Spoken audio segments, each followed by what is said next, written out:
Sir ने 2.5 Saint पर ये मुआहदे किए इन कंपनियों से, आलमी कंपनियों से, और हमने 5 सेंट पे, दुगने पे किए। क्यों किए, किसने किए, और क्यों इतनी महंगी बिजली जो है वो इस पे, इसके पीछे क्या है। फिर उसके बाद कैपेसिटी को मान लिया कि वो बिजली बनाने के भी पैसे लेंगे, ना बनाने के भी पैसे लेंगे। यानी इस तरह का मुआहदा दुनिया के अंदर कहीं नहीं होता कि जितनी वो बना सकते हैं हम उनको उसके पैसे देंगे, चाहे वो बनाएं, हम लें न लें, लेकिन हम उनको पैसे जो हैं वो देंगे।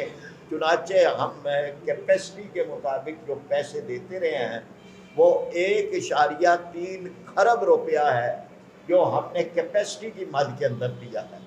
फिर हमने फ्यूल एडजस्टमेंट मान ली कि बिजली ईंधन महंगा हो जाए, इनको हम कौम से जमा करके बिलों के ज़रिए से इनको हम अदा करेंगे।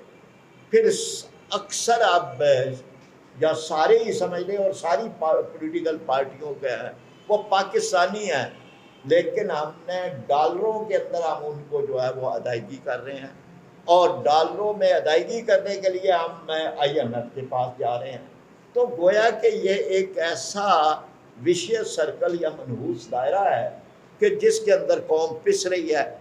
हम जमात इस्लामी ने अपने मंशूर में ये बात रखी है कि हम इंशाल्लाह हाइड्रल बिजली बनाएंगे, हम डैम में जो है हमारी तरजीह अव्वल होंगे, हम सोलर बिजली की तरफ आएंगे, और इसी तरह विंड बिजली जो हमारे यहाँ बड़े अच्छे विंड कॉरिडोर हैं, घारो, केटी बंदर वगैरह, हम उनके ज़रिए से, तो हम अल्टीमेट इस वक्त 57 रुपये यूनिट है।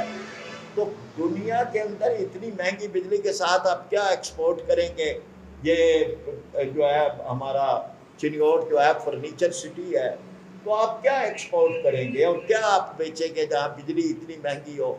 और इतनी महंगी बिजली जो है वो हमारे साथ के ममालिक, चाहे बांग्लादेश है या भारत है, वहाँ 14, 15, 16 ये मैक्सिमम है, और हम जो है 57 रुपये पे दे रहे हैं। तो हमने फौरी तौर पर ये हल भी दिया जमात इस्लामी ने कि आप अभी भी IMF के मुआहदों के बावजूद आम आदमी को रिलीफ दे सकते हैं। 300 यूनिट तक को आप 16 रुपये यूनिट लगाएं, कोई सब्सिडी न दें, 16 रुपये यूनिट लगाएं, इस पर 328 अरब रुपया खर्च आएगा और 2 करोड़ 54 लाख आदमी इससे फ़ायदा उठाएंगे।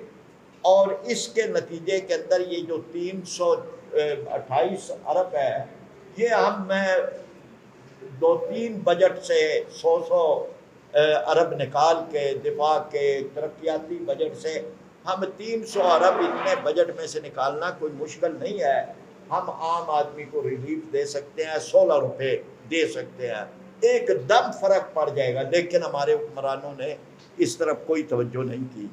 हम जो है वो कर रहे हैं, गवर्नर हाउसेस के बाहर धरने दिए हैं हमने। ये हमारा सिलसिला आगे चलेगा, और हमने ये रखा है कि अगर हुक्मरानों ने होश के नाखन न लिए तो हम इंशाल्लाह इस्लामाबाद की तरफ भी मार्च करेंगे और कौम को साथ लेके चलेंगे। आखिरी बात मैं इस ज़मन के अंदर ये करना चाहता हूँ कि हल जो है वो इंतखाबात हैं, और इंतखाबात के अंदर गैर मामूली ताख़ीर की गई।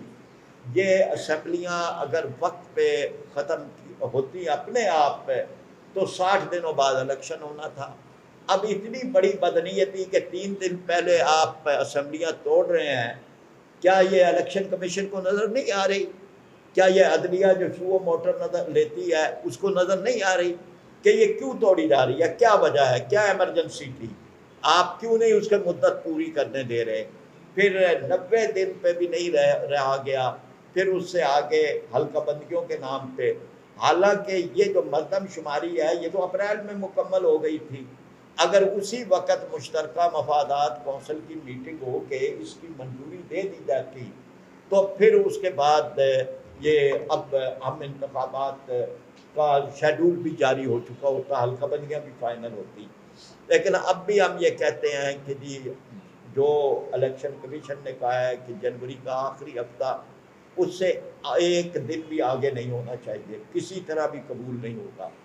دوسری بات یہ ہے کہ انتخابات شفاف ہوں، غیر جانبدار ہوں، اور الیکشن کمیشن اپنا کردار ادا کرے، ادھر ادھر نہ دیکھے، کہیں اور سے اجازتیں نہ مانگے، بلکہ اپنا کردار از خود ادا کرے۔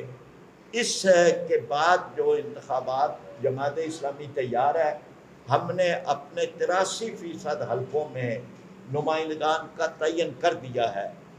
پچھلا جب یہ پنجاب اسمبلی کا ہوا تھا اور خیبر اسمبلی کا انتخاب ہو رہا تھا، تو اس وقت ہمارے لوگوں نے تمام سیٹوں پہ اپنے نامینیشن پیپر داخل کروائے تھے، تو ہم میں پوری طرح تیار ہیں۔ ہم نے یہ فیصلہ کیا ہے کہ اپنے جھنڈے اپنے نشان پہ ہم حصہ لیں گے، الائنس نہیں کریں گے، سیٹ ایڈجسٹمنٹ ہو سکتی ہے۔